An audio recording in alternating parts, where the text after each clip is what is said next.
semuanya, ini adalah tokoh-tokoh di cerita Jakatarup dan 7 Bidadari. Silakan semuanya duduk. Silakan memperkenalkan diri. Halo, saya adalah Ayah Bidadari yang didubbing oleh Kinison. Halo, saya adalah Bidadari 1 yang didubbing oleh Yulia. Halo, saya adalah Bidadari 2 yang didubbing oleh Yulia. Halo, saya adalah Pak Ranu yang didubbing oleh Gilang. Halo, saya adalah Mbok Mila yang didubbing oleh Yulia. Halo, saya adalah Jaka yang didubbing oleh Nazir. Saya sendiri Nawang, yang didubbing oleh Tarisa. Itulah perkenalan singkat dari kami. Selamat menyaksikan.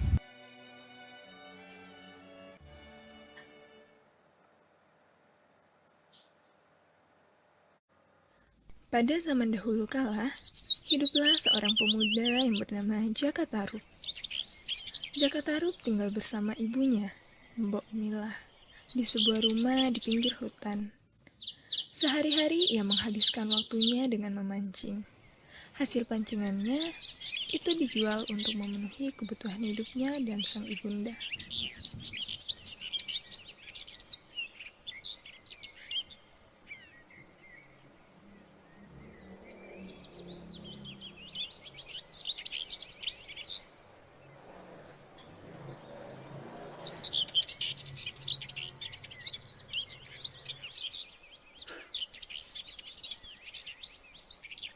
Kapan kamu akan menikah, anakku? Ibumu ini ingin melihat cucunya sebelum meninggal. Belum tahu, Bu.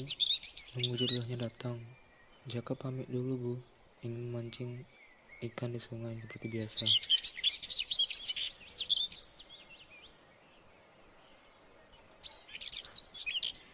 Jakatarup pun langsung menuju ke hutan. Benar saja, hutan sangat sepi. Hanya ada binatang di sana. Jakatarup pun berjalan menuju ke sungai sambil memikirkan perkataan ibunya tadi. Dalam perjalanan, Jaka bertemu dengan Pak Ranu. Mau kemana kamu, Jaka?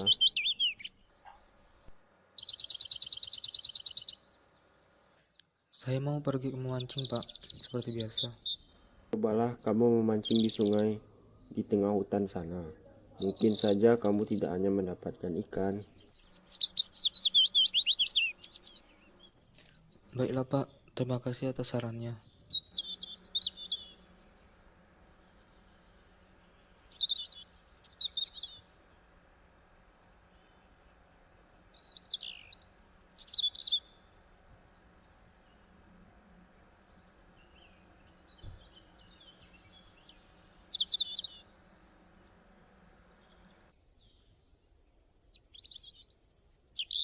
Tanpa membuang waktu, Jakatarup langsung melempar kailnya.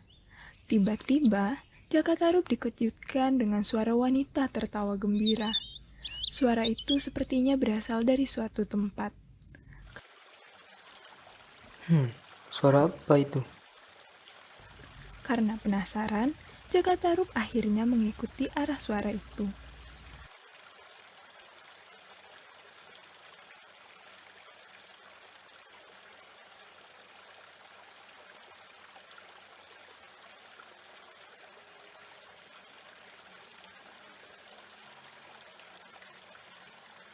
Setelah sampai di ujung, Jakatarup terkejut karena melihat 7 wanita cantik yang sedang bermain di sungai.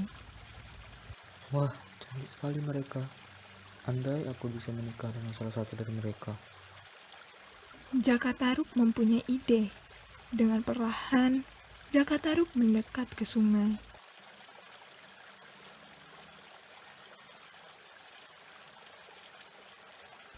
Ia mengambil salah satu tongkat milik bidadari. Kemudian, ia menyimpan tongkat itu di dalam bajunya.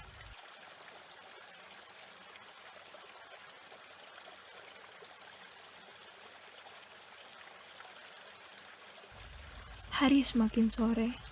Tampaknya para bidadari harus kembali ke kayangan. Sudah sore, saudariku, kita harus kembali ke kayangan.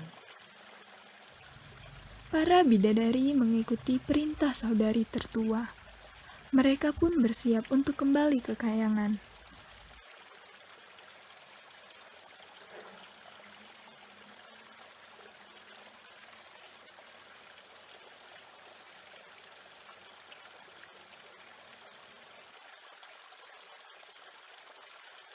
Namun, salah satu bidadari tampak kebingungan mencari sesuatu. Tongkatku hilang, saudariku. Aku tidak mungkin bisa kembali ke kayangan tanpa tongkatku. Sedangkan, tongkat itulah yang membuat kita bisa terbang. Tapi kami tidak mungkin menunggu di sini. Pasti ayah sedang mencari kita. Maafkan kami, Nawang. Kami harus kembali. Akhirnya, keenam bidadari meninggalkan bidadari yang tongkatnya hilang seorang diri.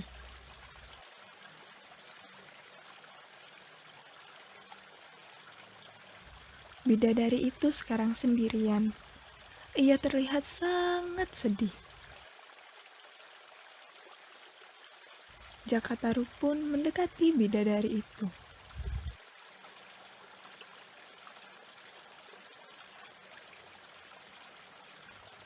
Wahai gadis, siapakah namamu?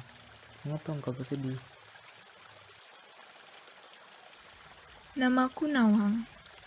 Aku bersedih karena tak bisa kembali ke rumahku di kayangan. Kasihan sekali dirimu. Mari ikut ke rumahku saja.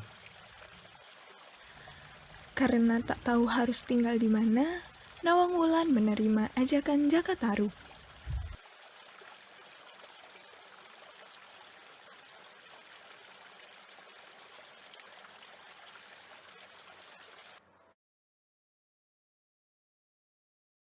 Kenapa kalian hanya kembali berenam, puteriku? Maaf, ayah. Nawang kehilangan tongkatnya dan kami terpaksa meninggalkannya. Nawang harus menemukan tongkatnya untuk kembali. Mari kita tunggu saja.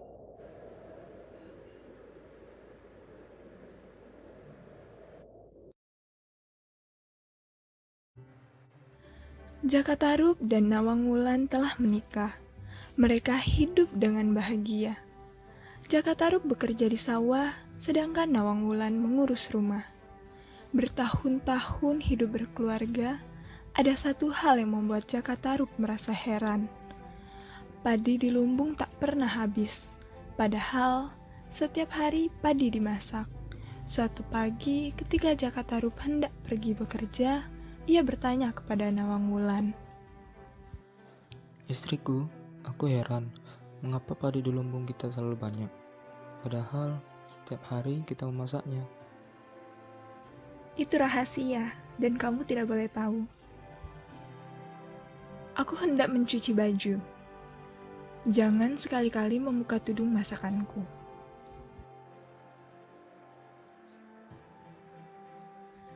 Nawang menjawab dengan tersenyum. Tentu saja Jakatarup menjadi semakin penasaran. Tapi Jakatarup justru menjadi penasaran. Begitu Nawang Wulan pergi ke sungai, diam-diam ia membuka tudung makan istrinya.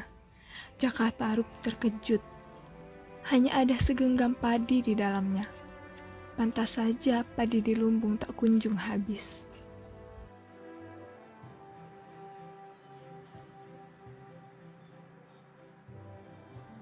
Wah, pantas saja beras tidak pernah habis.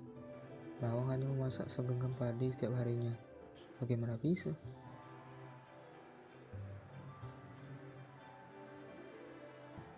Tak selang berapa lama, Nawang Wulan kembali. Ia bergegas melihat nasi yang dimasaknya. Nawang Wulan tak kalah terkejut, karena segenggam padi yang dimasaknya masih berwujud sama. Ia pun menanyakan hal itu kepada Jakatarup.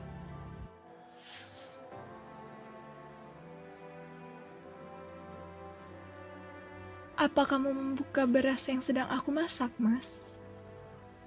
Iya, aku melihatnya. Aku minta maaf karena tidak mendengarkan perintahmu. Hilang sudah kesaktianku untuk merubah setangkai padi menjadi sebakul nasi. Mulai sekarang, aku harus menumbuk padi untuk kita masak. Karena itu Mas harus menyediakan lesung untukku.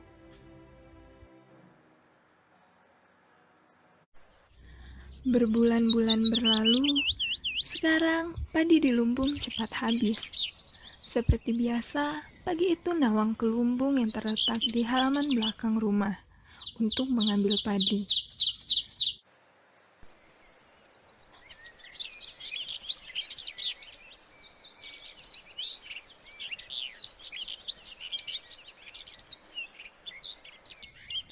Saat melihat ke lumbung padi, Nawang terkejut melihat tongkatnya ada di sana. Nawang langsung menghampiri Jaka Tarub.